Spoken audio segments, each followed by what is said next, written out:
New World is a new MMO from Amazon Game Studios, and I got my hands on the preview that ran from the 25th of August until the 4th of September 2020. So New World is the first big PC release to come from Amazon Game Studios, and it was originally slated for 2020. However, it's been pushed back to next year based on some early feedback from players. It's probably a good thing since Crucible released and then quickly went back into closed beta, and I would imagine Amazon want to make sure that they get this one absolutely right. We start out in the game washed up on Eternum, and this is an island full of a magical mineral that empowers and corrupts that all surrounds it.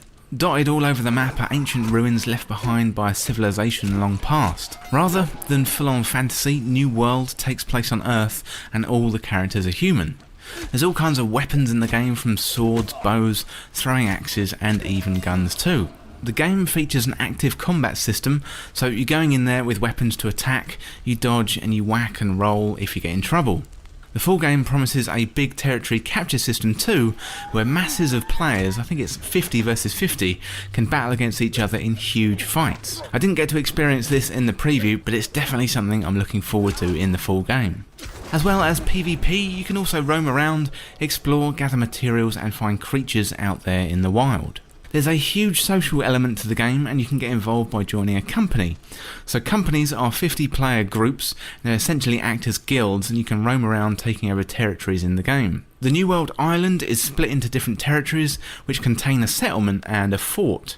So during the alpha, I had a glimpse of the first settlement where you're taken through a series of tutorials for many of the game's mechanics, like fighting, gathering resources, trading and questing. So settlements, they're the main hub of the territory, and there you're going to find places to craft items and also player housing too. Forts are what you need to capture if you want to take over a territory, and when a company controls a territory you can set the tax rate and organise public projects like local improvements to the fort or the settlement. And it's going to be wise to invest in the settlement's crafting stations so players can create better gear, and also you can invest in the fort's defences too. Other companies can declare war on a settlement, and a battle is scheduled according to the time set by the defenders. Both attacking and defending companies then recruit armies of 50 to fight for them.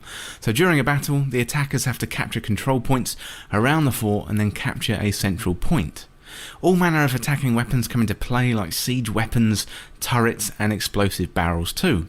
If the attackers win, they then take control of the territory, although it's going to be damaged after the battle, and the new owners will have a job on their hands to repair and upgrade it. The territory control system certainly sounds like a lot of fun, although in the alpha preview I didn't manage to level up to reach that level of play. But once you get past level 20, you can also buy a house in a territory, and the houses act as fast travel points. Ideally, you want to have a fast travel point into a settlement that has good crafting so you can get better gear. If you like the look of a place, you can form a company and try and take the territory over, or you could support a company who's making promises to improve that settlement. The choice really is up to you. As well as the PvP aspect of the game, you may be recruited to help save a settlement from a PvE threat, as monsters do invade settlements also. There's a range of play available in New World that should suit all kinds of players. So the combat in New World is active, so you're going to have to learn when and how to attack with timing and skill. So as you beat enemies, you collect items and XP to help you level up, as in other MMOs, and as you progress the levels in New World you can add points to base stats. As well as levelling up stats like strength, agility, etc., you can master weapons, and the more you use weapons, the more proficient you're going to be with those weapons, and there's a range to choose from. So you can start out with your bog standard sword, but as you quickly progress and level up, there's bigger swords, there's throwing axes, and there's bows to master also. You can trade weapons at your local settlements, and there's also skill trees for weapons too, and there are active and passive skills when it comes to weapons, and different attack styles open up as you go up the mastery system. As well as the weapon mastery, there's also crafting mastery as well.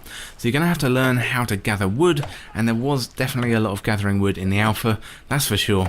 And I spent a lot of time chopping down trees and hammering into rocks. It's fairly easy to gather simple materials outside a settlement as long as you have the right tools.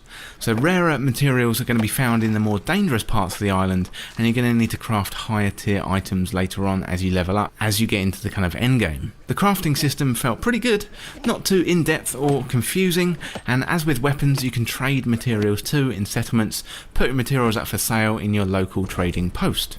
So that is a really brief overview of the game and some of the systems, but in terms of the alpha, I had a really good time with it.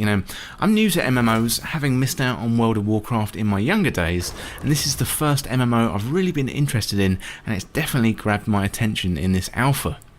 So you start out washed up on a beach and immediately you are attacked and you're taken through a battle tutorial. Poor old Captain Thorpe, he lays there in front of me and he's dying, and he tells me I have to find a settlement and make allies before he dies, with a little bit of a gurgle and a moan.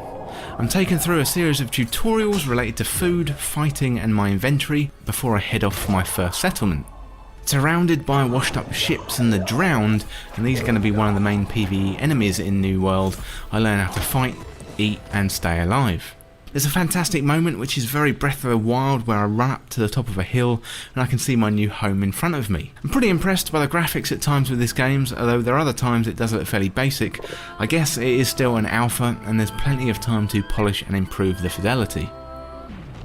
Unfortunately though, the corruption has taken over poor old dead Captain Thorpe, and he's back in form of my first boss battle.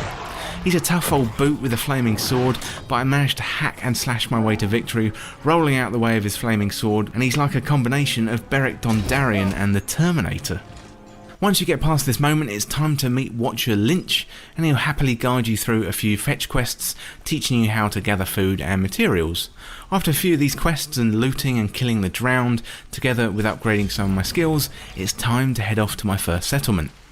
The map is absolutely huge, and going from my little introduction outpost to the huge bustling streets of my first settlement, it's a bit of a shock. There's people everywhere, with Amazon saying there's over 1,000 people can join a server at any one time. As this was only an alpha, I'm sure more could be here, but to me it felt really full. But then again, I'm more used to a game like Destiny, where the max player cap in a social space is about 16, so I think I've definitely got much more to learn. Over the next few hours I experienced trading, gathering materials for quests and exploring a huge settlement. The game did feel a little bit rough around the edges, but for the short time I had with New World, I have to say I really enjoyed myself. I don't know if this is because I'm new to MMOs and it's just this is what it feels like to experience one. The world felt vibrant and full of life, and there's plenty to do with weapons, battles and crafting. It was all really good fun. I didn't level up to the point where I could take part in a war or capture another settlement. That is going to have to wait for later. However, what I did experience certainly got its hooks into me, and I can't wait to play more. Well, that's it for my first impressions of the New World preview, and as I said before, that is coming back in November, so you want to keep an eye on the Twitter account. It's at Play New World, and they're going to send out updates, and if you've got a PC and you're into MMOs, I definitely consider giving this one a go. Really good fun. I'm looking forward to that full release coming in spring 2021.